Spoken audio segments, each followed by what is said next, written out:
ओम जयंती मंगला काली भद्रकाली कपालिनी दुर्गा क्षमा शिवा धात्री माता स्वाहा स्वधा नमस्तुते। बंधुजनों, आज हम अथ कीलकम का पाठ सुनेंगे, इसका श्रवण करेंगे। तो चलिए बोलिए जय माता दी, जय माता दी, जय माता दी। ओम चंडिका देवी को नमस्कार है। मार्केंड जी कहते हैं, विशुद्ध ज्ञान ही जिनका शरीर है, तीनों वेद ही जिनके तीन दिव्य नेत्र हैं, जो कल्याण प्राप्ति के हेतु तथा अपने मस्तक पर अर्धचंद्र का मुकुट धारण करते हैं, उन भगवान भोलेनाथ शिव को नमस्कार है। मंत्रों को जो अभिकीलक है, अर्थात मंत्रों की सिद्धि में विघ्न उत्पत्ति करने वाले शाप रूपी कीलक का जो निवारण करने वाला है, उस सप्तशती स्तोत्र को संपूर्ण रूप से जानना चाहिए। यद्यपि सप्तशती के अतिरिक्त अन्य मंत्रों के जप में भी जो निरंतर लगा रहता है, वह भी कल्याण का भागी होता है। उसके भी उच्चाटन आदि कर्म सिद्ध होते हैं तथा उसे भी समस्त दुर्लभ वस्तुओं की प्राप्ति हो जाती है। तथापि जो अन्य मंत्रों का जप न करके केवल इस सप्तशती नामक स्तोत्र से ही देवी की स्तुति करते हैं, उन्हें स्तुति मात्र से ही सच्चिदानंद स्वरूपिणी देवी सिद्ध हो जाती हैं। उन्हें अपने कार्यों की सिद्धि के लिए मंत्र, औषधि तथा अन्य किसी साधन के उपयोग की आवश्यकता नहीं रहती। बिना जप के ही उनके उच्चाटन आदि समस्त अभिचारिक कर्म सिद्ध हो जाते हैं।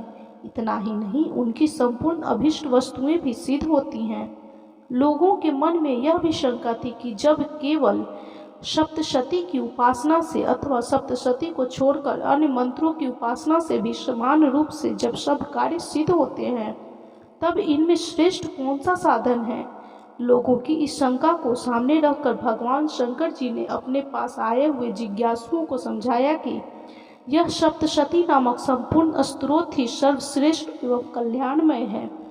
तदंतर भगवती चंडिका के सप्तशती नामक स्तोत्र को महादेव जी ने गुप्त कर दिया। सप्तशती के पाठ से जो पुण्य प्राप्त होता है, उसकी कभी समाप्ति नहीं होती, किंतु अन्य मंत्रों के जप जन्य पुण्य की समाप्ति हो जाती है। अतः भगवान शिव जी ने अन्य मंत्रों की अपेक्षा जो सप्तशती की ही श्रेष्ठता का निर्णय किया, उसे यथार्थ ही जानना चाहिए। अन्य मंत्रों को जप करने वाला पुरुष भी यदि सप्तशती के स्तोत्र और जप का अनुष्ठान कर ले, तो वह भी पूर्ण रूप से कल्याण का भागी होता है। इसमें तनिक भी संदेह नहीं है। जो साधक कृष्ण पक्ष की चतुर्दशी अथवा अष्टमी को एकाग्रचित होकर भगवती की सेवा में अपना सर्वस्व समर्पित कर देता है और फिर उसे प्रसाद स्वरूप ग्रहण करता है, उसी पर भगवती प्रसन्न होती हैं, अन्यथा उनकी प्रसन्नता नहीं प्राप्त होती है। इस प्रकार सिद्धि के प्रतिबंधक रूप कील के द्वारा महादेव जी ने इस स्तोत्र को कीलित कर रखा है। जो पूर्वोक्त रीति से निष्कीलन करके इस सप्तशती स्तोत्र का प्रतिदिन स्पष्ट उच्चारण पूर्वक पाठ करता है, वह मनुष्य सिद्ध हो जाता है, वह देवी का पार्षद होता है और वही गंधर्व भी होता है। सर्वत्र विचरते रहने पर भी इस संसार में उसे कहीं भी भय नहीं होता। वह अपमृत्यु के वश में नहीं पड़ता तथा देह त्यागने के अनंतर मोक्ष प्राप्त कर लेता है। अतः कीलन को जानकर उसका परिहार करके ही सप्तशती का पाठ आरंभ करे। जो ऐसा नहीं करता, उसका नाश हो जाता है। इसलिए कीलक और निष्कीलन का ज्ञान प्राप्त करने पर ही यह स्तोत्र निर्दोष होता है और विद्वान पुरुष इस निर्दोष स्तोत्र का पाठ ही आरंभ करते हैं। स्त्रियों में जो कुछ भी सौभाग्य आदि दृष्टिगोचर होता है, वह सब देवी के प्रसाद का ही फल है।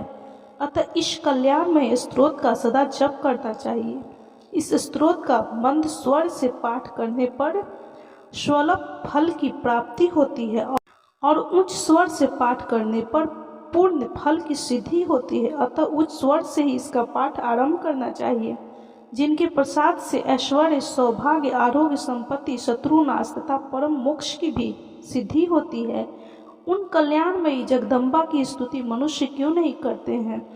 तो बंधुजनों, आप भी इस कीलक पाठ का श्रवण जरूर करें, इसे प्रतिदिन जरूर सुने और जितना हो सके शेयर कीजिए। यदि आपके द्वारा इस कीलक पाठ का श्रवण कोई और करेगा, तो उसका पुण्य फल भी आपको जरूर प्राप्त होगा। तो बोलिए ओम जयंती मंगला काली भद्र काली कपालिनी दुर्गा क्षमा शिवा धात्री माता स्वाहा स्वधा नमस्तुते। जय माता दी, जय माता दी, जय माता दी। बंधुजनों, आपको यह वीडियो कैसा लगा कमेंट ज़रूर करें, और यदि वीडियो अच्छा लगा हो तो कृपया लाइक कीजिए, शेयर कीजिए और चैनल को सब्सक्राइब करना बिल्कुल भी ना भूलें।